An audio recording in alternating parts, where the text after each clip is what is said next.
Hello दोस्तों, नमस्कार। स्वागत है ओ लेवल M3 R5 में पाइथन की सीरीज़ में, जहाँ पर आज हम लोग कुछ प्रोग्राम बना के देखेंगे जिसमें हम इफ, व्हाइल और फॉर लूप का यूज़ करने वाले हैं। इसलिए लास्ट ट्यूटोरियल में हमने आपको कुछ प्रोग्राम बनाना सिखाया था जिसमें पैटर्न, फिबोनाची सीरीज़।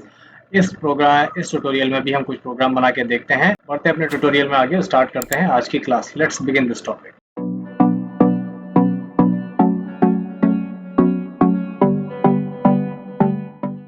पहला प्रोग्राम हम बनाएंगे जिसमें हम इनपुट लेके प्राइम नंबर है या नहीं है ये पता लगाएं। प्राइम नंबर क्या होता है पहले वो समझ लेते हैं। प्राइम नंबर जो केवल एक और स्वयं से डिवाइडेड होती है उसे हम प्राइम नंबर बोलते हैं। तो उसके लिए हमने सबसे पहले एक वेरिएबल ले लिया जिसमें हम यूजर से कोई भी इनपुट करवाएंगे। यहाँ पे हमने नम नाम का वेरिएबल लिया है और इंटीजर से हम कोई भी एक इनपुट वैल्यू इनपुट करवा रहे हैं। अब यहाँ पे एक और उससे छोटी जो संख्या होती है उन्हें हम प्राइम नंबर नहीं मानते हैं।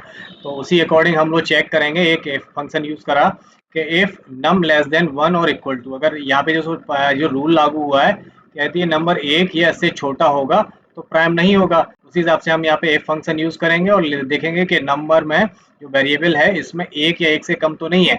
अगर है तो यहाँ पे यह प्राइम नंबर नहीं है, ये प्रिंट करवा देंगे।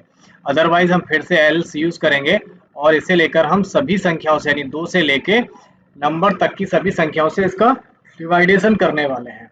तो हमने यहाँ पे एक फॉर लूप यूज किया और फॉर लूप में हमने यहाँ पे आई यहाँ पे वेरिएबल रखा और स्टार्ट करवाया इसे 2 से। क्यों? एक तो हम यहाँ चेक ही करवा चुके हैं कि एक से ये डिवाइडेड अगर होगी तो प्राइम नहीं है। अब हमें यहाँ से 2 से चेक करवाना है और कहाँ तक ले चलना है? नम तक। नम में जो यूजर ने इनपुट किया होगा वहां तक। ठीक है, तो ये 2 से स्टार्ट होगा और नम तक चलेगा। अब जैसे ही यहाँ पे लूप चलेगा, अब यहाँ पर हम इफ फंक्शन यूज कर रहे हैं फॉर के बाद में, यहाँ पर हम नम को आई से डिवाइड कर रहे हैं। मॉड्यूलस साइन है, मॉड्यूलस साइन हमें रिमाइंडर वैल्यू देता है।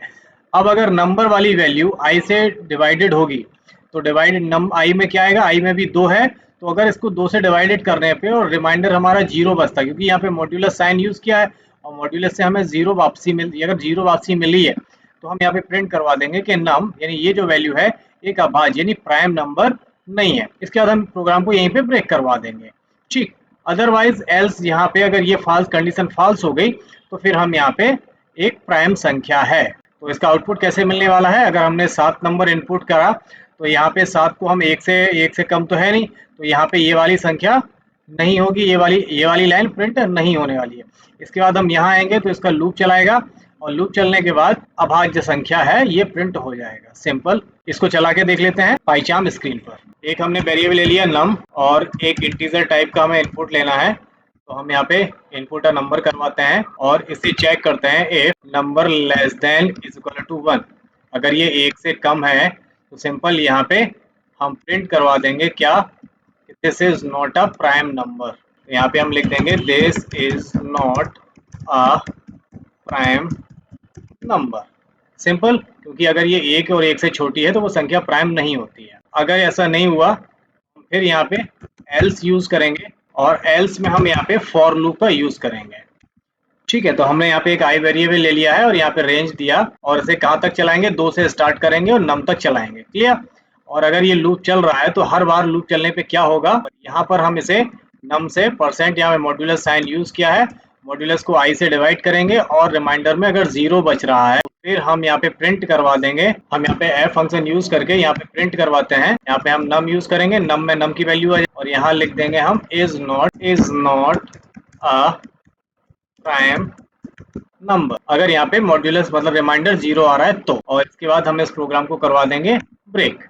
लेकिन अगर ये कंडीशन फॉल्स होती है तब क्या करना है वो भी देख लेते हैं। तो फिर हम इसके लिए यहाँ पे एक एल्स यूज करेंगे और एल्स के लिए यहाँ पे हम और यहाँ पर लिख देंगे कि is this number is a prime number. Simple. Clear? तो इस तरीके से हमारा प्रोग्राम बन के तैयार हो गया। प्रोग्राम को चलाते हैं और फिर इसका आउटपुट देख लेते हैं। अब यहाँ पे एक यूजर से इनपुट मांग रहा है तो मैंने यहाँ पे पहले इनपुट दिया। पहले एक इनपुट देते हैं तो पहली लाइन चलेगी यहाँ पे ये वाली, तो लिख के आएगा this is not a prime number. Simple. तो पहली लाइन चल गई this is not a prime number. ठीक है, फिर से इस प्रोग्राम को रन करेंगे और अब हम देते हैं 3 यानी एक से ज्यादा, तो ये लाइन तो चलेगी नहीं। और इसके बाद हम चलाते हैं तो लिख के आ गया 3 इज अ प्राइम नंबर। अब ये 3 प्राइम नंबर है। क्यों है? क्योंकि 3 या तो खुद से डिवाइड होगा या 1 से डिवाइड होगा। तो प्राइम नंबर वो होते हैं जो स्वयं से डिवाइड होते हैं या 1 से डिवाइड होते हैं। इसके बाद जब हम प्रोग्राम को फिर चला के देखते हैं तो एक हमने नंबर दिया 10, तो 10 is not a prime number. अब यहाँ पे कुछ गलत लिख के आ गया तो मैं यहाँ पे कर देता हूँ, ये डबल इज हो गया है, तो यहाँ पे लिखते हैं this is not a prime number. अब चला के देखते हैं। अब हमने यहाँ पे नंबर इनपुट करवाया 10, तो लिख के आ गया the 10 is not a prime number. Clear? तो this is how to make a program for check the prime number. Clear? अब इसके बाद हम लोग दूसरा प्रोग्राम बनाने वाले हैं जिसमें कंपाउंड इंटरेस्ट चेक करेंगे। यूजर से इनपुट लेंगे और उसका प्रिंसिपल अमाउंट और रेट ऑफ इंटरेस्ट टाइम लेके कंपाउंड इंटरेस्ट चेक करेंगे। तो उसके लिए मैंने एक प्रोग्राम बनाया है, देख लेते हैं चक्रवृद्धि ब्याज कैसे करते हैं। तो सबसे पहले इनपुट लेना है। तो यहाँ पे हमने एक प्रिंसिपल नाम का वेरिएबल बनाया है जिसमें हम फ्लोट टाइप का इनपुट करवा रहे हैं। फ्लोट क्यों करवा रहे हैं? क्योंकि मूलधन प्रिंसिपल अमाउंट कभी कभी दशमलव में हो सकता है, इसलिए हम इंटीजर ना लेके फ्लोट वेरिएबल यूज करेंगे यहाँ पे। इसके बाद यहाँ पे हम रेट ऑफ इंटरेस्ट लेंगे। रेट ऑफ इंटरेस्ट मतलब कितने परसेंट ब्याज पे पैसा दिया जा रहा है या लिया जा रहा है, तो वो भी हमने फ्लोट में इनपुट करवाया और परसेंटेज में ये हो जाएगा। इसके बाद हम टाइम लेंगे, वो भी फ्लोट में होगा, वर्षों में दर्ज करेंगे। हमेशा जो टाइम होता है वो ईयर्स में लिया जाता है।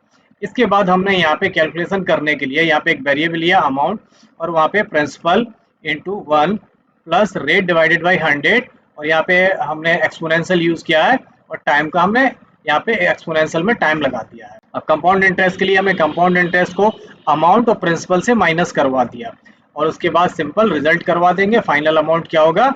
ये अमाउंट होगा जो यहाँ पर जाएगा, वो यहाँ पर प्रिंट निकल आएगा। यहाँ पे फाइनल अमाउंट निकल आएगा ये, और कंपाउंड इंटरेस्ट के लिए निकल आएगा कंपाउंड इंटरेस्ट यानी ये वाला। तो ये वाली जो लाइन होगी वो यहाँ प्रिंट होगी, और जो नीचे वाली लाइन होगी वो यहाँ प्रिंट हो जाएगी। आउटपुट क्या आने वाला है देखिए। हमने यहाँ पे 10,000 रुपये इनपुट करवाया और ब्याज 5% है, समय 2 साल। तो इसका फाइनल अमाउंट जो निकलेगा वो निकलेगा ये, और जो कंपाउंड इंटरेस्ट निकलेगा वो ये। क्लियर? अब यहाँ पे 2f का मतलब है कि हमने 2 प्लेस के बाद दशमलव लगाना है यहाँ पे। क्लियर? तो इसको चला के देख लेते हैं। तो हम यहाँ पे प्रिंसिपल नाम का एक वेरिएबल ले लेते हैं और यहाँ पे फ्लोट में इनपुट करवाते हैं इंटर प्रिंसिपल अमाउंट। ठीक है?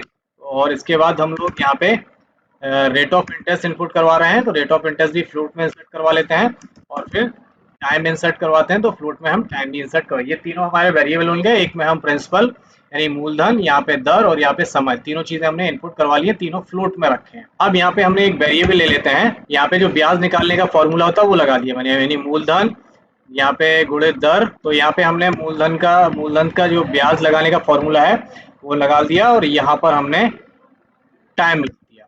ठीक है? ये जो फॉर्मूला है वो साधारण सिंपल इंटरेस्ट का है, तो साधारण ब्याज इससे निकल आएगा। यानी इसके बाद हमें निकालना है कंपाउंड इंटरेस्ट। तो हमने यहाँ पे कंपाउंड इंटरेस्ट का एक वेरिएबल बना लिया, और उसमें हम अमाउंट को माइनस करवाते हैं प्रिंसिपल अमाउंट से। ठीक है? तो प्रिंसिपल अमाउंट जो भी होगा वो ये होगा, और अमाउंट यहाँ से निकल आएगा, उसे ही यहाँ पे माइनस हो जाएगा। और अब आखिरी में हम यहाँ पे प्रिंट करवा देते हैं। तो प्रिंट में पहले हमने एफ फंक्शन यूज किया, और यहाँ पर हम लिखते हैं फाइनल अमाउंट इज रुपीज, और यहाँ पे एक प्लेस होल्डर लगा देते हैं जहाँ पर हम अमाउंट को स्टोर करवा लें, और अमाउंट के बाद हम यहाँ पे 2f यूज करते हैं। अब इसके बाद दूसरी लाइन में भी हम प्रिंट करवाएंगे। यहाँ पर हमने प्रिंट करवाया कंपाउंड इंटरेस्ट इज रुपीज, और यहाँ पे प्लेस होल्डर उसमें कंपाउंड इंटरेस्ट, यहाँ पे हम लिखेंगे कंपाउंड इंटरेस्ट। अब ये हमारा प्रोग्राम पूरा बन के रेडी हो गया है। ठीक है? देखिए, अब इसको सेव करते हैं। अब प्रोग्राम को चलाए। यहाँ पे प्रिंसिपल अमाउंट मांग रहा है, तो मैंने यहाँ पे 10,000 रुपये प्रिंसिपल अमाउंट डाल दिया, रेट डाल दिया मैंने 5%, समय डाल दिया 2 ईयर्स। सिंपल। देखिए, फाइनल अमाउंट इज 11,025 और compound interest 1,025। This is the how to calculate the principal compound interest. ठीक है? क्लियर? आप लोगों को समझ में अभी आ गया होगा। सिंपल यहाँ पे ब्याज निकाला है, और कंपाउंड इंटरेस्ट के लिए हमने ब्याज में मूलधन को कम कर दिया है, तो सिंपल आपका कंपाउंड इंटरेस्ट यानी चक्रवृद्धि ब्याज निकल के आ गया है। क्लियर? इनको नोट कर लीजिए और चला के भी देखिए। तो मिलते हैं अपने अगले ट्यूटोरियल में कुछ नए टॉपिक के साथ। तब तक अपना ख्याल रखिए। टेक केयर, गुड बाय, जय हिंद।